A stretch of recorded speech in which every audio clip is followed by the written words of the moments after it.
അവരൊക്കെ ഈ കാര്യങ്ങൾ ചെയ്യുന്നത് അവരുടെ ജീവിതത്തിൽ എന്തെങ്കിലും ഒരു പുരോഗതി ഉദ്ദേശിച്ചുകൊണ്ടാവാം. അപ്പൊ നമ്മളെ കൊണ്ട് അവർക്ക് ചെയ്യാനുള്ളത് എന്തെന്ന് വെച്ചാൽ ഒരു പ്രാർത്ഥന മാത്രം നമ്മളെ കൊണ്ട് അവർക്ക് ചെയ്യാൻ കഴിയുക. അവർ ചെയ്തത് വലിയ വലിയ പുണ്യമുള്ള സംഗതിയാണ്. പരിശുദ്ധ റമദാനിലൊക്കെ ഒരു മനുഷ്യന് ഭക്ഷണം കൊടുക്കുക എന്ന് പറഞ്ഞാൽ എത്രമാത്രം പ്രധാനമാണ്. അതിന്റെ കൂലി പവിത്രമാണ് ഭക്ഷണം കൊടുക്കുക എന്നുള്ളത്. നോമ്പ് തുറപ്പിക്കുക എന്ന് പറയുന്നതൊക്കെ ബിരിയാണിയായിട്ടും മറ്റുള്ള ഭക്ഷണങ്ങളൊക്കെ ആയിട്ടൊക്കെ 1 മുതൽ 29 വരെ നോമ്പ് തുറപ്പിച്ച നമ്മുടെ നാട്ടിലെ സഹോദരിമാരുണ്ട്, സഹോദരന്മാരുണ്ട്.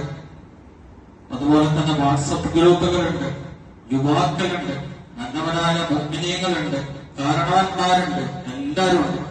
അല്ലാഹു സുബ്ഹാനഹു വ തആല അവർ ചെയ്ത ആ സേവനങ്ങളൊക്കെ പ്രവർത്തനങ്ങളൊക്കെ അവരിൽ നിന്ന് അല്ലാഹു ഒരു സ്വായമായ സൽക്രമമായി അല്ലാഹു സ്വീകരിക്കുമാറാവട്ടെ. ഇതിന്റെയൊക്കെ പുണ്യം കൊണ്ട് അല്ലാഹു സുബ്ഹാനഹു വ തആല സ്വർഗപ്രവേശനം നൽകുന്ന മുഅ്മിനീങ്ങൾ അല്ലാഹു നമ്മെയും അവരെയും അല്ലാഹു ഉൾപ്പെടുത്തി അനുഗ്രഹിക്കുമാറാവട്ടെ. അവർ ഓരോ മുഅ്മിനീങ്ങൾക്കും പരിശുദ്ധ റമദാനിൽ നോമ്പ് തുറപ്പിച്ച ഓരോ വസ്തുക്കളുടെയും എണ്ണത്തിനനുസരിച്ച് അല്ലാഹു സുബ്ഹാനഹു വ തആല ഇരട്ടി പ്രതിഫലം അല്ലാഹു പരലോകത്ത് അവർക്ക് നൽകട്ടെ. അല്ലാഹു സ്വർഗത്തിൽ അവർക്ക് സ്വർഗീയ ഭക്ഷണങ്ങളും പാനീയങ്ങളും അല്ലാഹു നൽകി അനുഗ്രഹിക്കട്ടെ.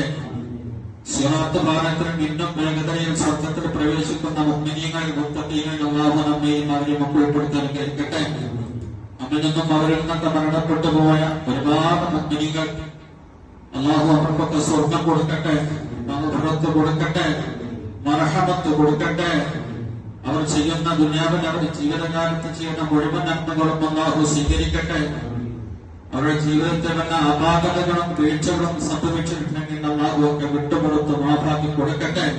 നമ്മളെയും അവരെയും അല്ലാഹു അവരുടെ സ്വർഗീയ ലോകത്ത് ഒരുമിച്ച് കൂട്ടി അനുഗ്രഹിക്കട്ടെ. ഇനി അടുത്ത വർഷം നമ്മൾക്ക് ഇങ്ങനെ ഒരുമിച്ച് കൂടാനുള്ള ഭാഗ്യം നമുക്കുണ്ടാവോ ഇല്ല എന്നൊക്കെ തീരുമാനിക്കുന്നത് അല്ലാഹുവാണ്.